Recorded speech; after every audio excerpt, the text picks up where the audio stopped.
Bonjour à toutes et à toutes. Donc aujourd'hui, on se retrouve dans la leçon numéro 2 qui va se concentrer sur quels sont les ingrédients principaux pour fabriquer du bon pain.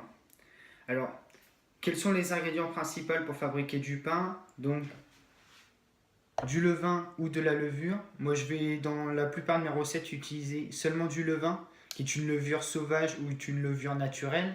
Je ferai une vidéo spécialement sur le levain. Il nous faut du sel pour donner du goût et qui aide à la fermentation, de l'eau de source ou de l'eau du robinet si votre eau n'est pas chlorée ou autre.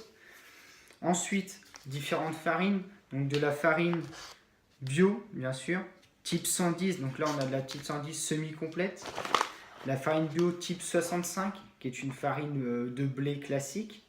Ensuite, nous avons une farine de bio aussi, de blé type 80 semi-complète. Alors pourquoi de blé bio type 80? Parce qu'il existe des farines type 80 de meule, de blé et oui, voilà, c'est les deux sortes qui existent.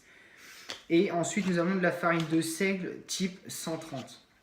Alors pourquoi je vous présente ces quatre farines là? Ce sont les quatre farines principales que j'utilise pour faire du pain, car ce sont des farines qui sont faciles à trouver, mais d'une autre part qui sont les meilleures pour faire du pain.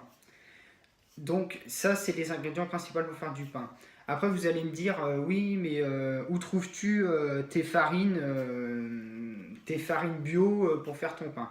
Alors tout simplement dans un magasin bio ou comme ici un Carrefour, mais ça c'est vraiment des paquets que j'ai achetés pour faire la démonstration. Sinon j'utilise que des vraies farines bio d'agriculture biologique qui sont décernées par des magasins spécialisés dans la farine biologique. Donc comme je vais pas faire des placements de marque, mais après vous avez des biocoupes, vous avez d'autres magasins qui vous permettent d'accéder à une large gamme de produits, comment dire, de farine, de blé ou autre. Donc voilà les ingrédients principaux pardon, pour faire du bon pain, sans trop se prendre la tête. Après pour le levain, je vais faire une vidéo à ce sujet, vous expliquer qu'est-ce que c'est le levain, quoi ça sert, et ensuite comment fabriquer son propre levain maison.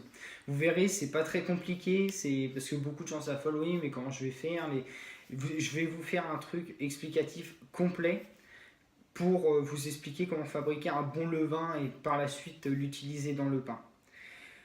Donc si vous avez d'autres questions à poser vous pouvez laisser des commentaires, je répondrai à vos questions.